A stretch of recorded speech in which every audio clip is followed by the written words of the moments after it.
Nom, nom, nom. I think you're getting a little overboard with this candy bar spree there, buddy. No, I'm good. Dude, you've gained like 300 pounds. You look like Jabba the Hutt's pasty-ass cousin. You're overreacting. We gotta review Alone in the Dark. What? How do you segue into that? Let's get started.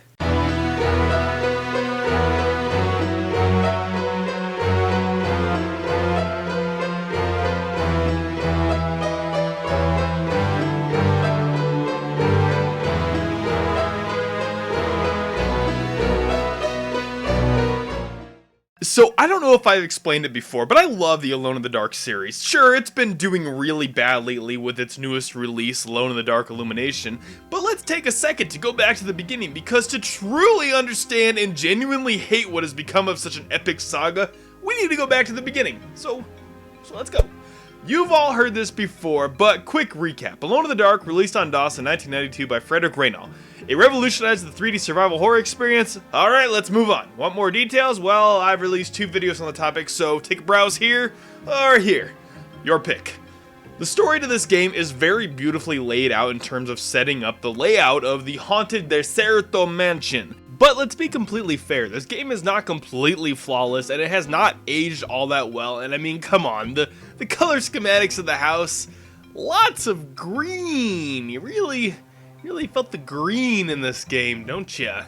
I mean, even look at Emily. I walking right through a wall. Maybe she's the ghost. But really, you can always make fun of something that you love, and what we're gonna do today is talk about why this game deserves to be loved by everyone, by all of you guys, and me, mostly me. Check this, you choose between Edward Carnby or Emily Hartwood. Both of these characters have their own motivations for checking out the house. Universally, between both characters, Jeremy Hartwood, who lived in the house, hung himself after going crazy. Carnby gets called to go check out the piano and basically ransack the dead man's possessions.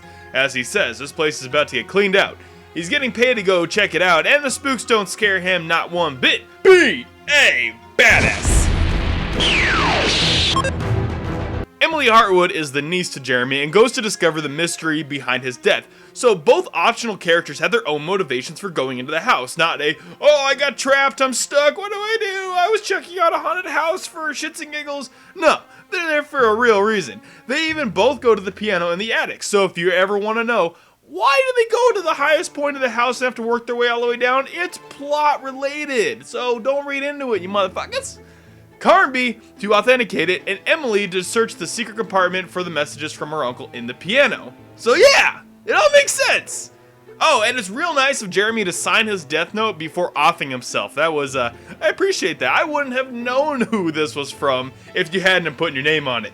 Thanks, Chief. Now, this game does something that's very unfamiliar in modern survival games. Reading.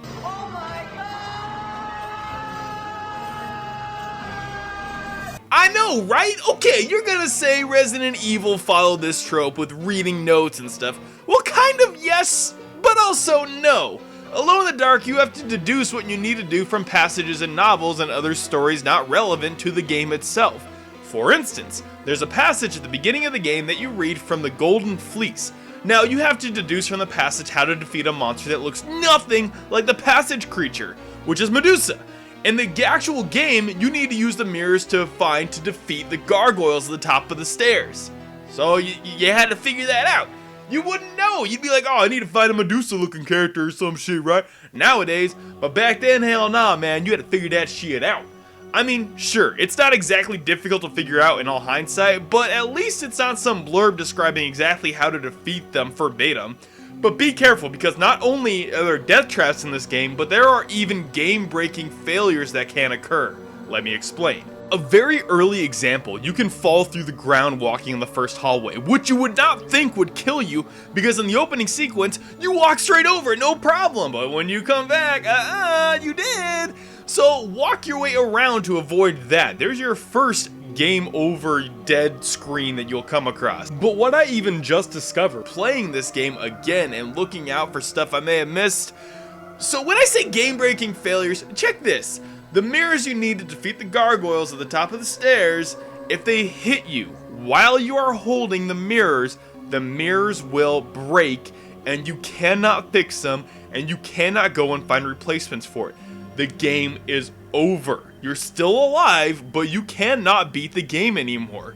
So what do? Well, you're screwed and you gotta either start from the beginning or your last save point. Saving. This is going to help you more often than you may realize. Not just from dying, but from those locking up events where something gets destroyed and you're screwed. I can already hear everyone screaming that this is a horrible game design, it's a game-breaking flaw, it's horrible. No, it really isn't.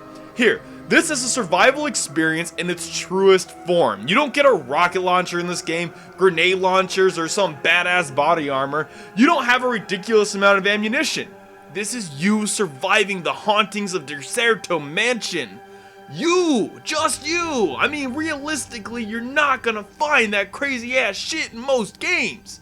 This is bare minimum. This is how you survive. So save often. You're not limited to a typewriter, so save all the time. Really, save anytime you're about to go through a new door or you're about to pick up an item, because you never know if a monster's gonna come out to kill you, or if you accidentally pick up something that's gonna hurt you, or if you drank some poison, or if you touched a fucking armor statue at the bottom of the stairs and you didn't know it was gonna try to kill you, or you woke up a ghost. There are a lot of game over screens that can happen in this game, so you need to save regularly. You have to be smart and quick in this game. Push items in the way to avoid fights more than just run away from them. Probably one of the funnier moments of pushing something in the way to obstruct an enemy from coming to you is at the very beginning, where if you push the cabinet in front of the window, the werewolf won't be able to jump through, and you actually hear him. It sounds like he thuds his head and is like, "Oh, damn it!"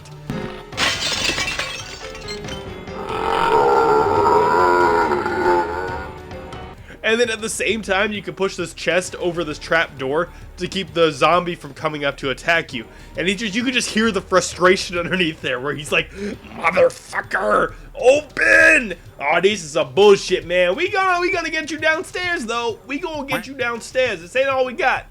All of the Resident Evil games, and yes, I mean all of them, even if you start off with watching your ammunition, you always end up overpowered at the end, and that drives me fucking nuts. With the exception of Code Veronica, that's the only one that I felt was tormented throughout the entire game in an actual challenge.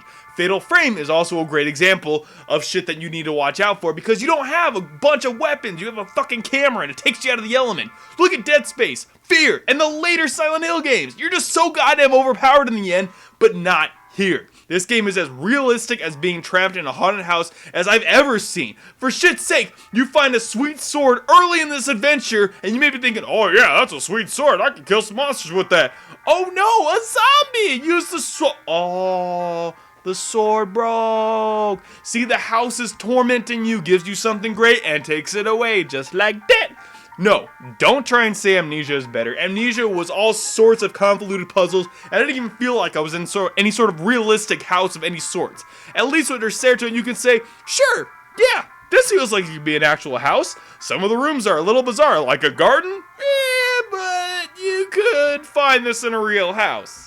But let's continue on. Once you have cleared the entirety of the top floor and the attic, you come down to the next floor, where we have to explore the entirety of the rest of the house. In fact, on this next floor, you will discover Jeremy's journal, and it only immerses you that much more into the game with his final moments of losing his mind.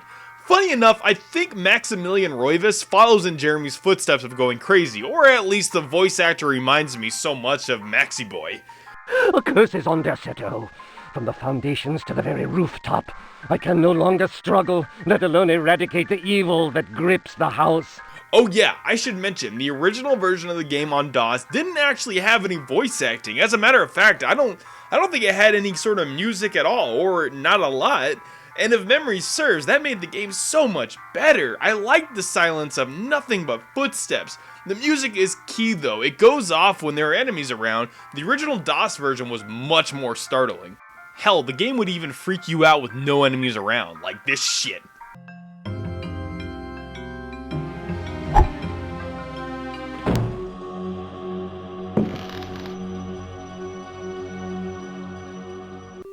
Fuck you, game. Fuck you, that shit ain't cool. Now I gotta go train my britches. Now I gotta go change my goddamn britches again because you fucking scared me for nothing. Hold on, I gotta do something.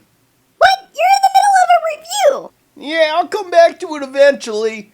No, you are not turning this into a two-parter, you son of a bitch. Like, comment, share, and subscribe. Hey guys, thanks for checking out. And oh, no, I just hit the mic. We're gonna leave that in because I feel like keeping this shit fresh. Thanks for checking out another video. I hope you guys enjoyed it. This is gonna be my first two-parter of Alone in the Dark. I really want to kind of. God, I've been doing so many Alone in the Darks now that I think about it. This is my third video, and I just want to keep making it bigger. And my phone just went off. We're gonna... Don't forget to like, comment, and subscribe. Comment in the sections below. Share with your friends, Twitter, Facebook, etc. Real quick, I want to give you guys a quick highlight reel of I went to Amazing Arizona. No, not Amazing Arizona. God damn it, I didn't do that one. That was February. I went to FanFest, and I want to show you guys a quick little short video just of all the images of the great time I had there with Glitch Slap and all the people there, and I met a lot of great faces and people, and it was a lot of fun. And actually, one of the games that me and my friends played there was I don't even know what I would call it, but it was like a selfie genre or something. Where you pick a genre and then you take a selfie with them or somebody that's dressed up as them and you get points. I'd pick Doctor Who, so that's why there's a lot of Doctor Who's. So yeah, thanks guys, appreciate it, and cheers.